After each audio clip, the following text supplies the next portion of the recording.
Hi everyone and welcome to my channel Karoline's Knits. My name is Karoline and I live in Scotland with my partner Ben and my sleeping dog Vela. She's on the bed today. I am originally Danish, but I have lived in Scotland for almost 9 years now, and I've also just celebrated my 3-year knitting anniversary. This is the second time filming the podcast because I've already filmed it once, and sometimes I find when you've been gone for a while it's easier to film it and then kind of stew on what the episode was like and then refilm it. I'm trying a bit of a different angle because, as I've said many a times, I can't find any background I'm happy with. It is honestly so warm that even I am finding it hot today, which is quite rare for me because I am usually always cold. So I'm really thankful that one of my finished knits today is this. Today I am going to do a sort of chronological order of things, more or less, basically just a little bit of a different sort of like, instead of this sort of traditional way, I'm going to move slightly differently. And I'm also aiming to keep it short, so let's hope this is as short as the first one I filmed. I'm just going to grab one of my knitting projects that we'll come to later. So it's been a little while and since I was last on here, and the reason for that is that, to be honest, I haven't been knitting all that much. I feel like my mojo has been a bit low, and I think that often comes when it gets warm outside. I just feel less like knitting. So I haven't been knitting as much, but I do have, because it's been so long, I have still managed to finish some things. And I showed you the start of this last time. This is the Bjørnegenser by Sandnes. It's in one of their booklets. I have knitted this in Sandnes merino wool. I will link the specific colours and pattern booklet and all of those information in the description box. I put that for all the projects if you're ever keen to find them in an easy way. I also tend to link to Ravelry so you can see the exact amount of yarn that I have used. If Ravelry is inaccessible to you, just you're always welcome to message me on Instagram or pop a comment down below and I'll get back to you. I have knitted this Bjørnegenser in size 1 year, and it's a present for one of my very good friends who had a baby at the in March. So I'm kind of hoping that with size 1 year it will be a little bit too big at first, but you could just roll up the sleeves and then it will be perfect to wear over winter time. It's a fairly straightforward knit. It's a raglan sweater. It does have some short rows for good shape, a folded neckline that you, I think, yeah, you just sew it down at the end. You change colours halfway through, and that's how you get a sort of 2-colour effect. And then the bare face bit is just done with duplicate stitch. And this was a very nice knit. I haven't knitted many baby knits, but this was what I was craving at the time. And yeah, I really enjoyed it. I'd make more from that booklet. I really like all the patterns in it. I do find that merino wool it definitely softened up a lot in the wash, but as you can tell, it just has picked up so much fluff in my house, which is a little bit annoying. It's funny, I saw Laura speak about this yarn and she was saying that what she was quite impressed with for superwash yarn is that she doesn't get the like one leg of the stitch almost looking like twisted, but I definitely do. So I don't know if it's something to do with the way I knit continentally or if there's something else, but I definitely do. I do not mind. The duplicate stitch has even picked it up as well, so the duplicate stitch still kind of blends in, and when I look at the photos in the pattern booklet, they do it too. So yes, I'm very happy that this is finally blocked. It's been finished for ages and then I just didn't take the time to wash it, but I will hand it over to my friend the next time I see her. You might also remember my next project. This is, I had started it and I spoke at length about all the issues I had starting this project, but once that was done, this was kind of the main thing on my needles. And as you can tell, I've definitely made some progress as I've split for sleeves and all of this. This has still caused me so many issues. Just around before I split for sleeves, I did the yarn overs in the wrong place, and I was like, I'm not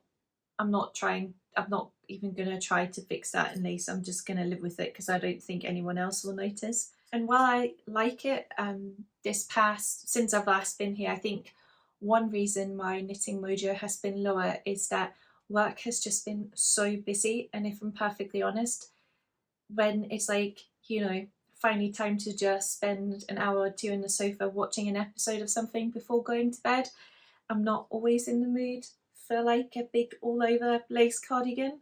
So I'm desperate to wear this because I think, especially here in summertime, I find cardigans are the perfect thing, because you can just throw it over a dress, and if it gets too hot you can just take it off. But I'm sure I'll return to it. I also realised I never told you what pattern it was. Editing Karoline might have put it on earlier, or she'll pop it up now, but this is the Waffle Cardigan by Knitting for Olive, and it's knitted in 3 strands of drops kid silk in the colour Malva. And I think you use 5mm needles for this. I haven't swatched, so watch it. 5.5. So watch the gauge being off completely and the fit not as I wanted. But yeah, not too much to show.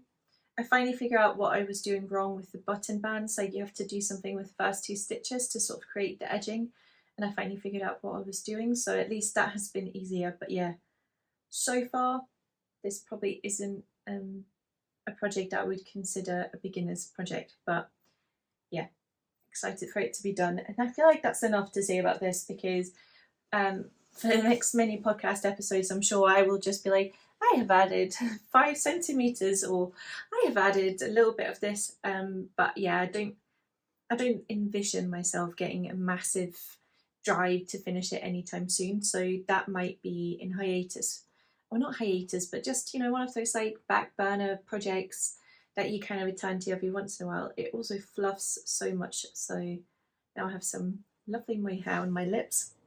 The next project I'm going to show, so while I was knitting that, as much as I enjoyed it, the lace and stuff, I was like, you know, I think I'm a 2 project person. I like having 2 projects on the go, which is why it suits me just fine that the Waffle Cardigan will be on the go for a little while. But I also like having, you know, I like having that kind of project where it's like there's a little bit more happening when you get tired of endless stockinette. But I also very much enjoy having the very basic, easy stuff I've done before, things where I don't have to look up loads of techniques to do it, etc., etc. And so, as I've said before, I'm obviously working through my stash quite, you know, I'm sort of focused on that this year, I guess you can say. So when I was kind of thinking, well, what else could I be knitting besides the Waffle Cardigan? Like, what's kind of on my to knit list with some yarn that I would like to use up, etc., etc. And I thought about this one. So this is the Early Morning Sweater by Knit Flitter.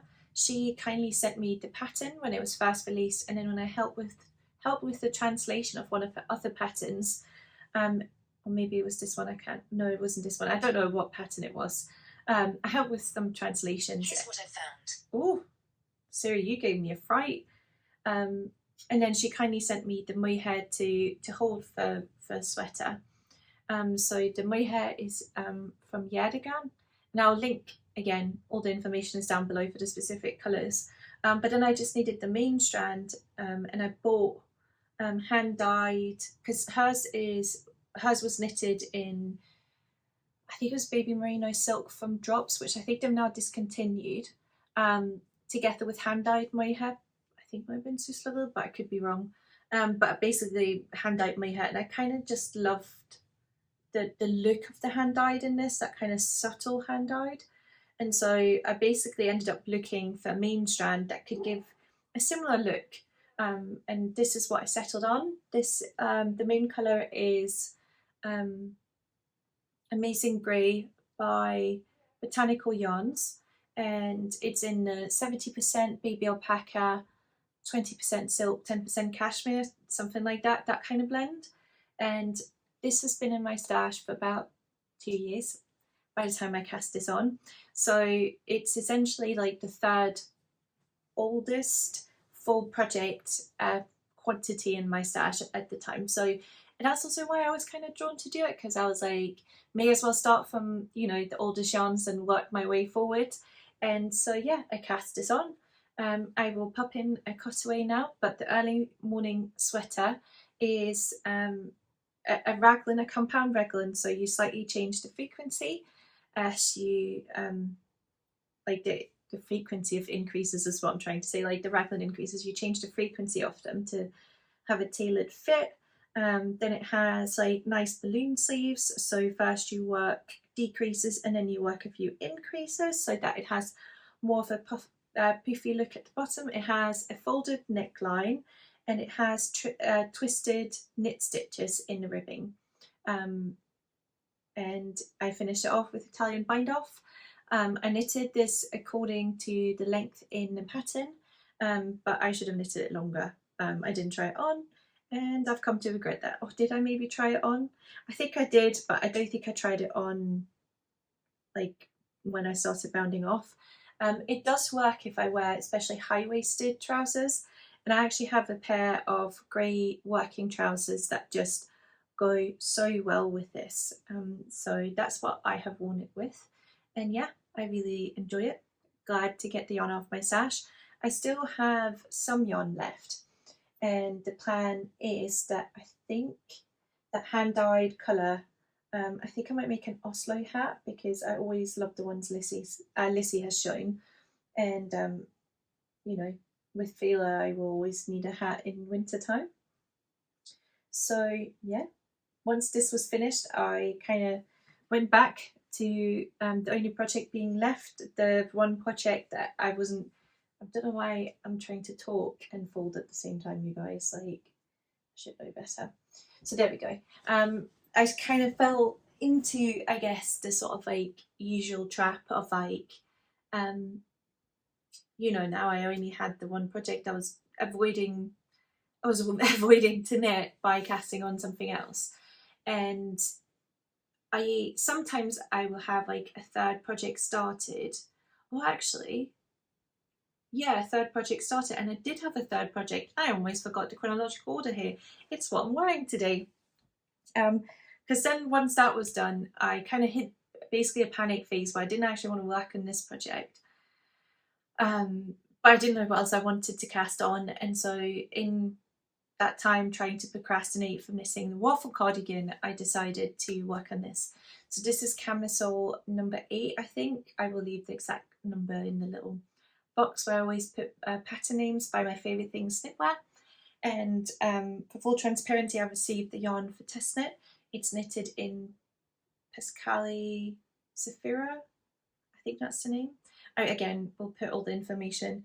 It's a merino silk blend, and today this is perfect. It's comfortable, it's breathable. Yeah, in this room is probably about 25 degrees right now, so if I can stand wearing merino, then yeah, it's very, very nice. It's very soft. And I actually knitted it, I picked the same colour that Louise used for the original sample, and I started test knitting this end of June last year. So the pattern has been up for quite a while and I just never finished it. It's knit in break and rib stitch. Here comes the cutaway. It's knit in break and rib stitch with increases and decreases around the bust, and yeah, it's a very nice piece. It has nice wide straps so that you can easily wear a bra with it, and as I said, it's just been a little bit neglected knitting wise. So I finished this and I was once again back to the original point, as I was saying. I only had the waffle cardigan, didn't really want to just work on a waffle cardigan, didn't know what else I wanted to cast on, because now the project that the third project I'd kind of been putting off and decided finally to finish, I finally finished that. I actually managed to, for once, knit the camisole in the correct length, which I'm quite chuffed with. And then I started thinking about, well, what do I want to knit now? And I kind of knew, again, I personally, because of the size of my stash, I find it a lot less underwhelming to say I will just pick from the older the better in my stash essentially and work from there. So that's what I did with this. And I kind of therefore knew what yarn to pick because it was yarn that I liked. I just didn't know what I was going to knit up with it. And I had queued it as a balloon sweater from Petite Knit because I'm sure I'm not the only one, but when I started knitting in May 2020, the balloon sweater was still a recent enough pattern that it was all over Instagram, and it's a 5 out of 5, I think, on a difficulty scale on Petite Knit's website, and I was like, oh my god, it'd be such an achievement to knit that. And then as I became a better knitter, I was like, I might actually be good enough to knit this, and so I proudly queued it on Ravelry. And then when I came to cast on now, I was just basically, as summer has approached, and as I said, work has been really busy, and one thing that's made it really busy and harder to film is that I've been spending more time in the office. I've been wearing a lot more office clothes, and you know, I feel like this summer is the first summer that proper feels post-pandemic, like things are really truly back to normality, I guess. And so I've been reflecting a lot on clothes, because you know, picking a pattern is always difficult, because you always have to kind of judge, like, what are you interested to knit, what makes you excited to knit, but also how much will you use to finish garment. I don't think I'm in either or camp. Like, I don't knit purely for the product of it, but I also don't knit purely for the process of it. So I kind of feel like I kind of have to tick 2 boxes. And all in all, I just feel like with the post-pandemic life returning to normal, and also I just feel like I have, and you know, having knit it for 3 years now, I've definitely made pattern choices I wouldn't have done again. I've finished projects that I shouldn't have committed to at the time, and especially because I've definitely knitted projects that I really enjoyed knitting. It's quite rare for me to finish a project that I don't enjoy knitting, but I just don't feel like I have the best success rate for everything that I knit. I felt a little bit lost, and with being really busy, it's hard to find a headspace. But then last week, I think, or 2 weeks ago now, it all just kind of came like, I kind of just realized what I had to do. So next week, actually this Friday, it's currently Monday, we're flying to Denmark, and I just realized that I basically bought no clothes during the pandemic. I've never been a massive fast fashion shopper. Like, I've definitely bought clothes, but I've never been one to buy an outfit just to wear for one weekend, or to buy extremely trendy items I don't think I'll wear more than once. I've never really been into that. Like, I've even the fast fashion items I still have in my wardrobe are often like several years old, and I always try to pick things I will wear more than once. But next week I turn 28, and I think I'm just kind of starting to realize that I'm now sort of moving beyond being just a young, you know, like a young person. Like, I'm not in my early 20s anymore.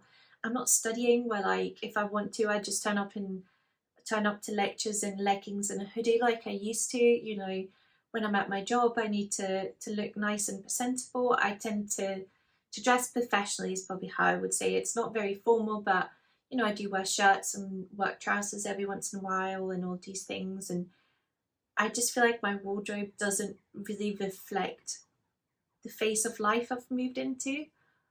Coupled with that, I've spoken about it in a few other podcast episodes, but I've had quite a lot of weight change in the past year or so. And some of the things that I did buy during the pandemic, when you should always buy clothes to fit you, right? I bought some things to fit me at the time, and some of them just don't fit anymore. This was a really long-winded way to kind of justify the fact that I have bought a few new clothes and thought about my wardrobe, but I'm kind of hoping someone else can relate. Does anyone else find that as like your life moves through different phases, somehow what you wear is a big part of that as well? It's, you know, I've always thought the way we look, it's a part of how we present ourselves, for good or worse sometimes. And I just realised that stuff I would have bought pre-pandemic is probably different than stuff I'd buy now. Obviously, I was a professional pre-pandemic as well, but I feel like post-pandemic life has just changed so much for me. And so I spent a lot of time thinking about, first of all, the clothes I was going to order. That honestly, besides these shorts, I don't think the rest of the clothes will arrive, which is quite frustrating. Nevertheless, what clothes I was going to buy just to slowly refresh parts of my wardrobe that I have definitely neglected. I spent a lot of time sort of thinking about, well, what is my style then? And I just realised that as I was kind of looking and browsing, first of all, I think what's really throwing me off at the moment is the early 2000s style that's really in. I can just not imagine myself wearing low-cut jeans and like a lingerie style top or whatever seems really fashionable at the moment. That 2000 style, I have just, it's too soon for me personally. So I kind of knew that's not the direction I wanted to go in. And then I was like, well, what do I want to wear then? So then I watched like a few fashion videos and I browsed, and I really like buying clothes from Marks and Spencer's. I find in general the fit and sizing is quite good. And so I have probably looked at every single item of clothing that Marks and Spencer's sell, and after several days of browsing and filling up a basket and all of this, I realised that I think I'm coming to sort of discover that what makes me feel comfortable and what I'm drawn to wear are usually pieces that have like a well-tailored, slightly not higher end, but just that kind of well-crafted kind of look, well-tailored kind of look. Items that are therefore also maybe slightly more dressy, and with like, I like to play a little bit with silhouettes, and I think with that it's a little bit about how feminine or masculine items are. Like, I love to wear an outfit that has quite a masculine feel and then soften it up with something slightly more feminine, etc. Obviously I wear a lot of knitwear and I love wearing a shirt underneath my knitwear. I always think that looks really smart, and I think in general I like that kind of well-tailored look but with a little bit of feminine pizzazz. So like some big balloon sleeves on my knits, or picking colours that are like pinks and neutrals, etc, etc. So once I kind of came to that realization, and this has taken way too long, you'll be like, just get to the bloody point now, I also realized what I really should make. I think what I'm also discovering is I'm not ultra feminine. Like I think sometimes like the balloon sweater in this yarn I'm about to show you, it's a very I'll show you the yarn. It's a pinkish yarn with lots of speckles on it, and I just felt like this in the balloon sweater. It's like a double whammy on the femininity kind of aspect of clothing, like those like big voluminous balloon sleeves, and then in pink as well. It's like, it's quite a statement, and I just realized that I think it's too much. I think I'd struggle to really get the wear out of it, because obviously I'm not, well, not obviously, but I'm definitely not always going to be in fancy work trousers and that kind of look. Sometimes I just wear a pair of jeans and a sweater, obviously, or a pair of leggings and a sweater, especially when I'm with the little menace. And so I quite like, for example, I really love my sweater number 18. I've knitted that in pink yarn, but it has like that drop shoulder and some texture, and it just suits my wardrobe so well. So I think I kind of have to balance it a little bit. I think that kind of oversized drop shoulder look is not as feminine and in kind of the way it looks. So long story short, I realised I wanted this yarn to be something that could be slightly more on the dressier side, because it is yarn that's very special to me and I want to wear it to work. But also something that I could wear, especially with jeans, maybe less so with leggings. And then I started thinking about what pattern was going to be.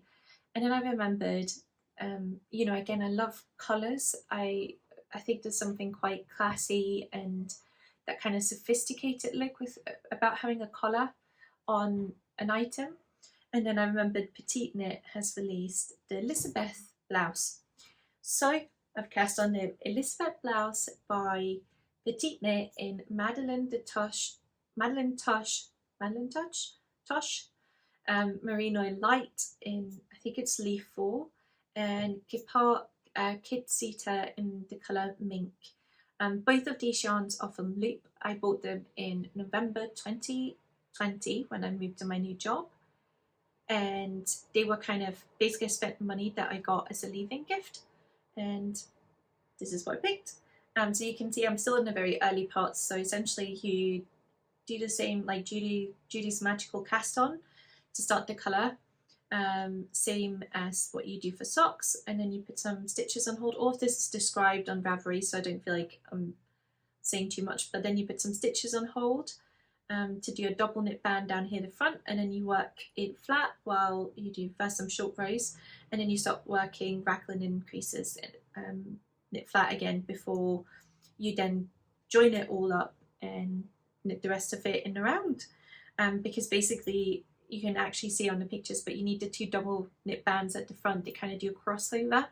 So you essentially need to finish the front, do that crossover, and then you can join in the round.